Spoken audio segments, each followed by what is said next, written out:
Assalamualaikum warahmatullahi wabarakatuh. Sebelumnya perkenalkan nama saya Akrim Muhammad Fikri dari kelas 10-12.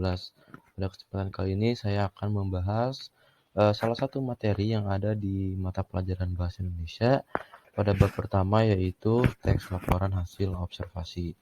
Nah, pada kesempatan kali ini kita akan membahas mengenai pengertian teks LHO, menjelaskan struktur dan ciri-ciri, serta menjelaskan kaidah kebahasaan yang terdapat pada teks LHO. Nah, apa sih yang dimaksud dari teks LHO? Teks LHO merupakan teks yang mengemukakan fakta-fakta yang diperoleh melalui pengamatan. Tujuan dari teks LHO adalah untuk memerinci, mengklasifikasi, dan memberikan informasi faktual tentang objek yang diamati sehingga teks LHO bersifat objektif, informatif, dan komunikatif. Lalu apa sih struktur yang terdapat pada teks LHO? Nah, yang pertama adalah klasifikasi umum. Klasifikasi umum adalah suatu pernyataan atau definisi umum yang berisi tentang objek yang akan dikaji dan menjelaskan secara garis besar pemahaman tentang hal tersebut. Biasanya, klasifikasi umum ditandai dengan kata adalah atau merupakan. Lalu, yang kedua adalah deskripsi bagian.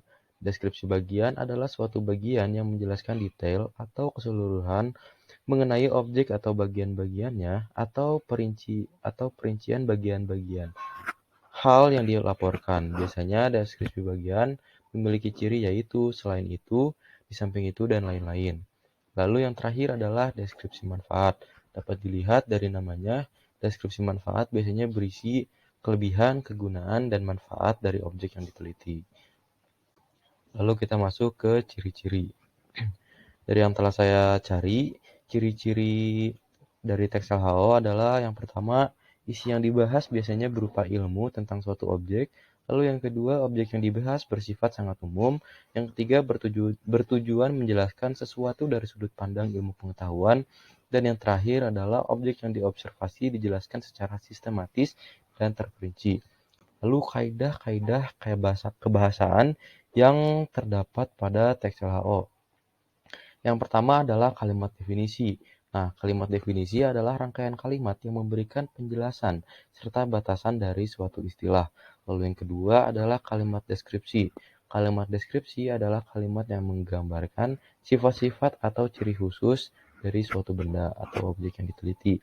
Sebagai contoh adalah kucing Persia memiliki bulu halus berwarna putih dan mata berwarna biru. Lalu yang ketiga adalah imbuhandi. Kata imbuhan merupakan kata yang ditambahkan pada sebuah kata dasar, baik di awal, akhir, tengah, atau gabungan di antara ketiganya untuk membentuk sebuah kata baru. Nah, yang terakhir adalah kutipan langsung dan sumber rujukan. Sekian yang dapat saya sampaikan. Mohon maaf apabila ada kesalahan kata. Wassalamualaikum warahmatullahi wabarakatuh.